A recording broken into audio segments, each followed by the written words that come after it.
I think I'm ready to start reassembling the hubs. I'm going to start with the front, which still needs a bit of cleaning. We need to get the seal out and I need to get the old grease out before repacking it with grease and fitting the speedo drive. So I'm going to start with the seal. Okay, I saved you the pain of me removing the seal. I used pretty much every tool at my disposal. It was difficult, proper wedged in there, and it was only when I cut all the rubber away that I could find the slightest little gap to get a screwdriver under and pry it out. So yeah, sometimes jobs you think are going to be easy seem to be the worst. Not much seal left there to use as a drift for the new seal.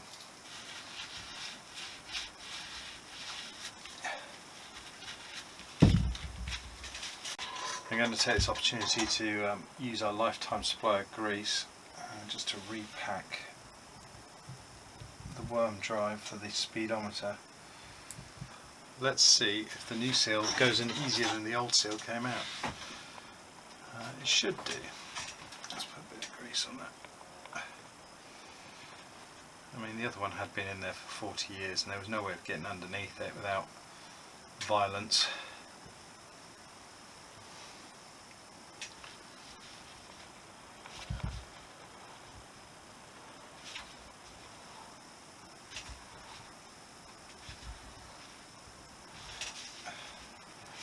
You know what, for a basic oil seal, this one's a bloody tight one. Not quite sure why it has to be quite so tight. I mean, it's holding grease back, it's not like there's any oil pressure behind it.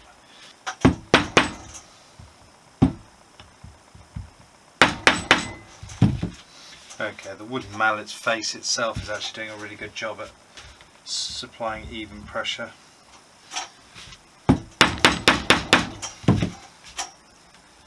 There we go. You get some idea of how hard that seal was in there though. Brake shoes I cleaned up outside wearing a mask. I'm pretty sure that these original brake shoes, which are in good condition, contain asbestos. So it was a mask in a breeze outside.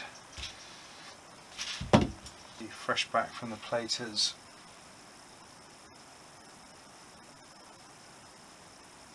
Brake cam.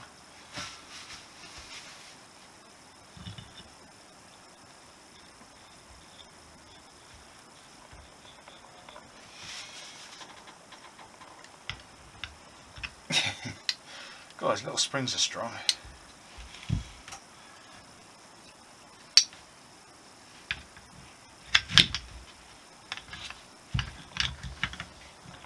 Stronger than I was expecting, that's for sure.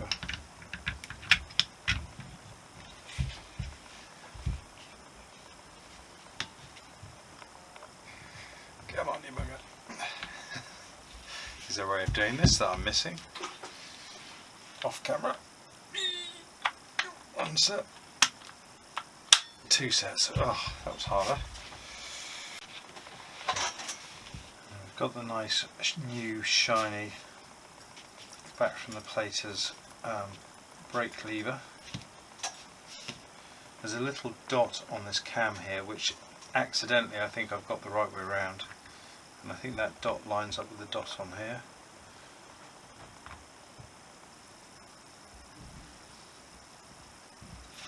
He says.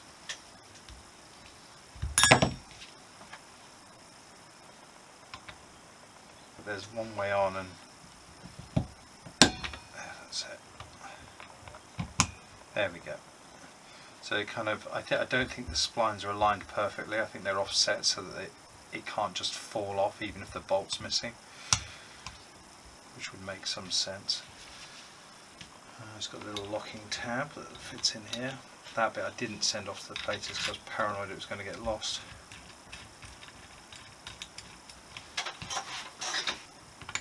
It's handy, that little locking tab, but they don't have it on the back, they've only got it on the front, which surprises me because it helps keep everything aligned. There we go. Right, so hopefully that should actuate the brakes. And I'm not sure whether these should be greased or not. I'm tempted to put a smidge of copper grease on there. I'm not going to bother putting this in now because it's only going to disappear if I do that, and it's going to get grease all over the inside of the brake shoes. Now we're on to the rear hub. Luckily no pesky seals to have to deal with on this one. So in theory this should be a much simpler, I always say that, this will be easy. In theory a much simpler construction of reassembly than the previous one.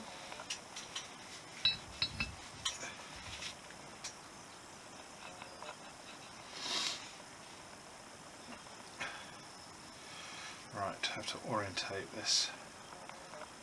I think the brake lever faces upwards, if I remember correctly. There is a dot on here, and is there a dot on here? If there is, it's not obvious.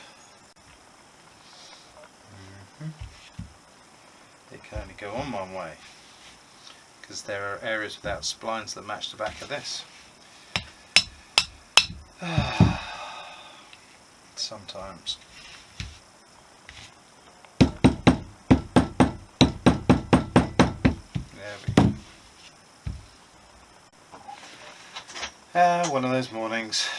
If only I'd consulted the manual before doing this, instead of winging it by memory or guesswork. I'd have saved myself a whole bunch of time and effort. This is reversed, for starters.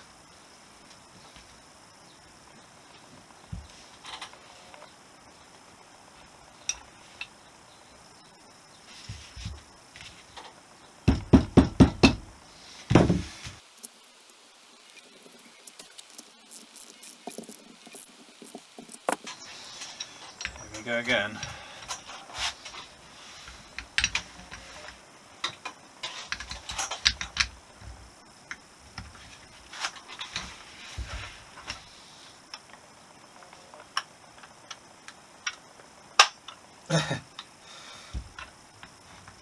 Brake shoes are still winning.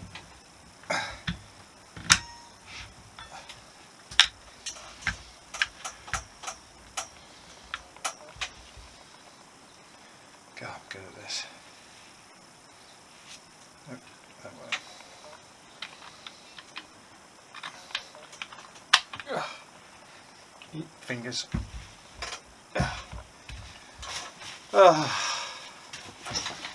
And that's how you fit rear brake shoes. I made those look twice as difficult as I should have done. But at least they're done now.